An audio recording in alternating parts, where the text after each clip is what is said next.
একসাথে সকল অভিশাপ ফলে যাওয়া।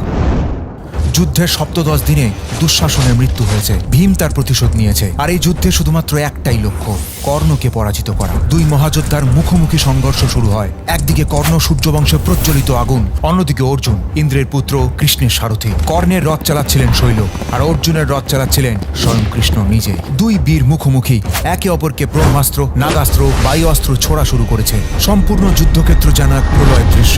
আর ঠিক এমন যুদ্ধের উত্তেজনার সময় কর্ণ লক্ষ্য করলেন তার যুদ্ধরথের চাকা মাটির কাদাতে আটকে গেছে। কর্ণ রথ থেকে মাটিতে নেমে বিভিন্নভাবে চাকাটাকে শক্ত মাটিতে তোলার চেষ্টা করছেন, কিন্তু কোনোভাবে সেটা সম্ভব হচ্ছে না। কারণ ছিল একটাই, ভুলবশত গাভী হত্যার কারণে ধরিত্রী মায়ের অভিশাপ। তিনি অভিশাপ দিয়েছিলেন, যুদ্ধক্ষেত্রে তোমার রথের চাকা মাটিতে আটকে যাবে, তখন কেউ তোমাকে রক্ষা করতে পারবে না। এদিকে অর্জুনের রথস্বার্থে শ্রীকৃষ্ণ দেখেন এটাই মুখ্য সময় কর্ণকে তীরবিদ্ধ করার, তাই সময় নষ্ট না করে তিনি অর্জুনকে নির্দেশ দেন তীর ছুটতে। কর্ণ তখন বিনীতভাবে অর্জুনকে বলেন, অর্জুন, যুদ্ধের ধর্মে যখন কেউ নিরস্ত্র কিংবা বিপদে, তখন তাকে তো হত্যা করাটা পাপ।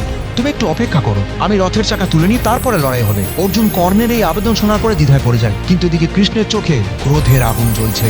কৃষ্ণ বললেন, কর্ণ, তুমি ধর্মের কথা বলছো? দ্রৌপদীর বস্ত্র হরণের সময় তুমি চুপ ছিলে কেন? অভিমন্যুকে ষড়যন্ত্র করে মারতে তো তুমি সায় দিয়েছিলে, তখন তোমার ধর্ম কোথায় ছিল কর্ণ?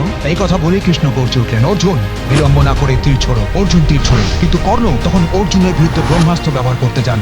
আর ঠিক তখনই পরশুরামের অভিশাপ কাজ করা শুরু করে। কর্ণ ব্রহ্মাস্ত্রের মন্ত্র উচ্চারণ করতে চায়, কিন্তু তার স্মৃতি লোপ পায়। সে কোনোভাবেই কিছু মনে করতে পারে না। কর্ণ ধীরে ধীরে হতাশ আর অসহায় হয়ে পড়ে। সে বুঝতে পারে এটাই তার কর্মফলের শেষ সময়। অর্জুনের তীর সোজা কর্ণের বুক বিদ্ধ করে, তার শরীর ধীরে ধীরে নিস্তেজ হয়ে পড়ে। কর্ণ ধীরে ধীরে চোখ বন্ধ করে শুয়ে পড়লেন মাটিতে। তখন কৃষ্ণ ব্রাহ্মণের ছদ্মবেশ নিয়ে কর্ণের সামনে এসে উপস্থিত হন।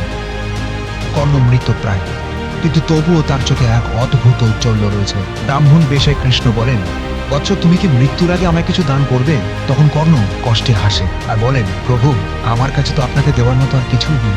সবই তো দিয়ে দিয়েছি জীবিত থাকা অবস্থায়, সোনা, মাটি, অশ্ব, বর্ম, এমনকি জীবনটাও।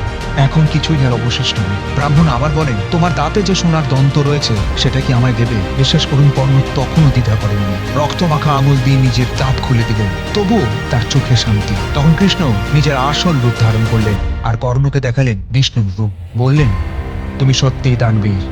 আজ তুমি তোমার দানের মহিমাকে মৃত্যুর ওই পারে নিয়ে গেলে। তুমি শুধু জন্মসূত্রে নয়, তুমি কর্মসূত্রেও মহাপুরুষ।